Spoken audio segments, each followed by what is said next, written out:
Battery connector. एक battery connector के अंदर आपको कौन कौन सी सप्लाई देखने को मिलती है? वीबैट, बीएसआई और बीटेम।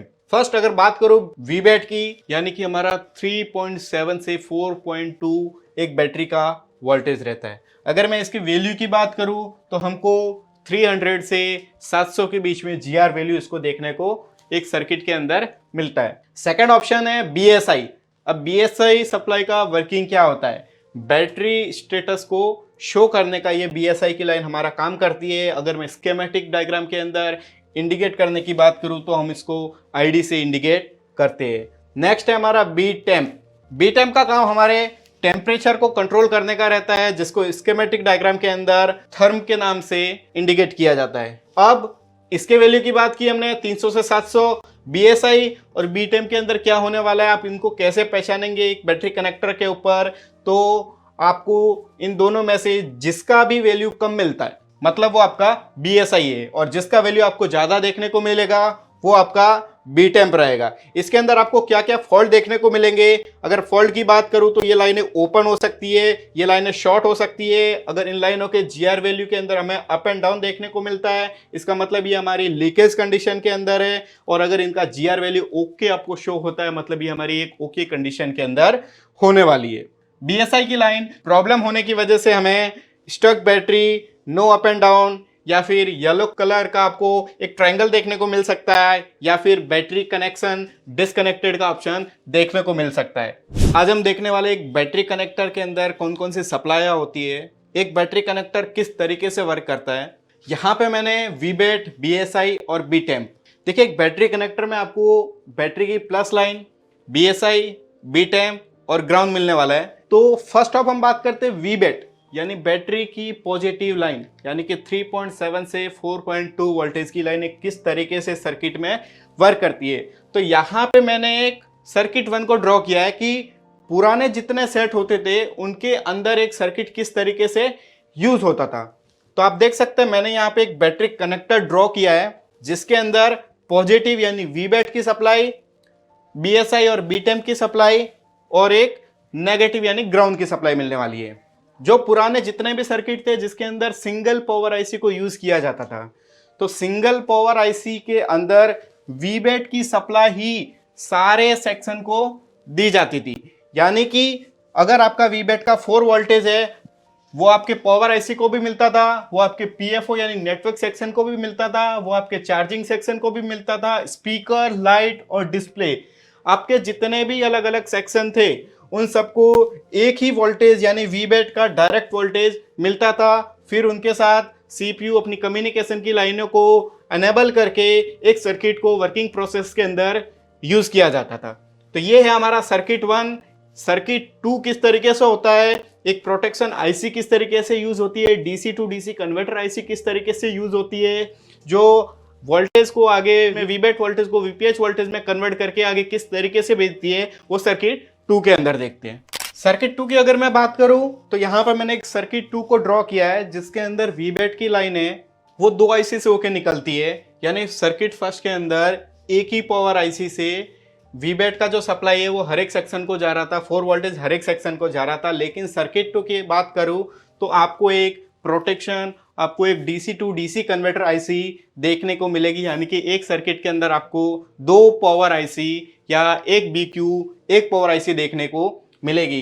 कनेक्शन की बात करते हैं कि वीबैट से हमको 3.7 से 4.2 के बीच में कितना भी वोल्टेज, तो मैंने यहाँ पे 4 वोल्टेज को इंडिकेट किया, तो हम 4 वोल्टेज को आउटपुट देते हैं वीबैट से, जो कि हमारे एक DC to DC converter IC यानी हमारी एक पीएमआई, एक बीक्यू या फिर सिंगल पावर आईसी हो सकती है, जिससे आउटपुट के रूप में एक वीपीएच वोल्टेज बन के बाहर निकलती है। देखिए यहां पे इसका नाम था वीबैट, जैसे ही वो DC to DC converter IC से बाहर निकली उसका नाम हो गया वीपीएच। तो अभी वीपीएच की लाइन है वो हमारे सेक्शन को मिलेगी, मतलब कि PFO, charging, speaker, light, display या फिर हमारे मेन पावर आईसी को वीपीएच की लाइन 4 वोल्टेज आगे आउटपुट होती हुई मिलेगी।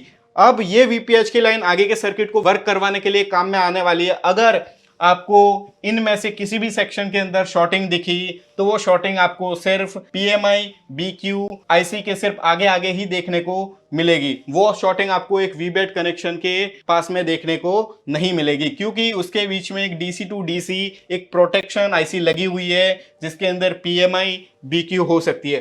अब बात करते हैं कि एक सर्किट के अंदर अगर PM या BQ IC लगी है तो हमारे सर्किट में DC to DC का काम कौन सी IC करेगी। तो अगर PM और BQ IC के अंदर हमारा BQ IC है वो DC to DC या प्रोटेक्शन IC का काम करेगी। अगर हमारे सर्किट में PM और PMI IC लगी हुई है तो PMI IC हमारा DC to DC converter IC का काम करेगी। अगर हमारे सर्किट में PM और PML IC लगी हुई है तो हमारे सर्किट में PM IC हमारे DC to DC कन्वर्टर या एक प्रोटेक्शन IC का काम करेगी, जो वीबैट वोल्टेज को इनपुट के रूप में लेगी और VPH वोल्टेज को आउटपुट के रूप में आगे के सर्किट में आगे के सेक्शंस के अंदर भेजने का काम करेगी। वीबैट की सप्लाई किस तरीके से काम करती है दोनों ही सर्किट के अंदर मैंने डिटेल में आपको शो किया है।